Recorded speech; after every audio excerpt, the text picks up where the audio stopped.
क्षेत्र को नियंत्रित करने के लिए बनाया गया है। यह कानून रियल एस्टेट एक्ट 2016 के तहत बनाया गया, जिसका मुख्य उद्देश्य घर खरीदारों के हितों की रक्षा करना और रियल एस्टेट क्षेत्र में पारदर्शिता और जवाबदेही को बढ़ावा देना है। रेरा की इसमें बहुत अहम भूमिका है। रेरा ने बहुत सारे अच्छे नियम भी बना रखे हैं इसमें। जैसे अगर कोई बिल्डर कोई एक पर्टिकुलर प्रोजेक्ट शुरू करता है तो उस प्रोजेक्ट का पैसा किसी और प्रोजेक्ट में नहीं लगा सकता।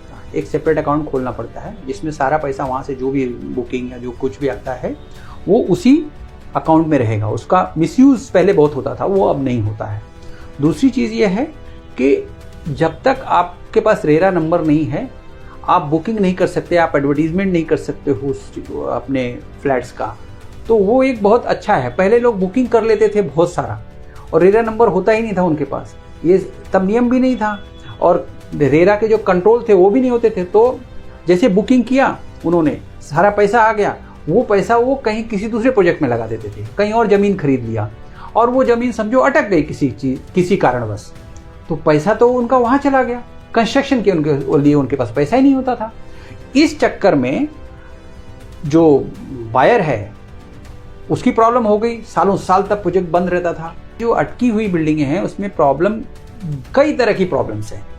रेरा ने तो अपने कंट्रोल लगा रखे हैं, लेकिन रेरा का पार्ट तो तब शुरू होगा कि जब वो एग्रीमेंट वगैरह होने के बाद, जब वो IDCC वगैरह लेंगे, उस टाइम पे रेरा का चालू होता है कि भाई कंस्ट्रक्शन करने से पहले या बुकिंग करने से पहले आपको रेरा नंबर लेना है।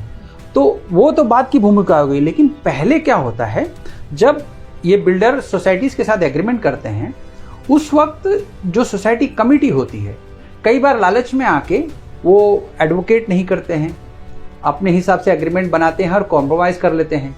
कई बार बिल्डर्स के साथ कॉम्प्रोमाइज़ होता है। उस समय एग्रीमेंट में जो एग्जिट क्लॉज होना चाहिए वो नहीं डालते हैं। कई सारे एग्जिट क्लॉज हैं जो बहुत ही कंपलसरी हैं। जैसे कि अगर आपने एग्रीमेंट किया है बिल्डर के साथ तो उसमें आपको एक क्लॉज तो ऐसा रखना ही चाहिए कि भाई 1 साल या 1.5 साल, समझो 1 साल का पीरियड और 6 महीना आपको ग्रेस पीरियड हम दे रहे हैं कि 1.5 साल में अगर आपने कंस्ट्रक्शन शुरू नहीं किया, जो भी परमिशंस आपको लेनी है, IDCC जो भी लेना है वो आपने कंप्लीट करके 1.5 साल में अगर आपने कंस्ट्रक्शन शुरू नहीं किया तो आपको बिना कोई पैसा दिए, बिना कोई नोटिस दिए आपको इस प्रोजेक्ट से हटा के हम दूसरा बिल्डर ला सकते हैं।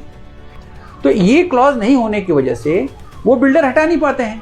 और बिल्डर की प्रॉब्लम ये है कि किसी भी कारण से कुछ प्रोजेक्ट अटक गया या उसके फाइनेंसर नहीं आ रहे हैं या कुछ किसी भी कारण से वो प्रोजेक्ट शुरू नहीं कर पाता है, या कोई लिटिगेशन आ गया तो अलग ही बात हो गई, लिटिगेशन में अटक गया मैटर।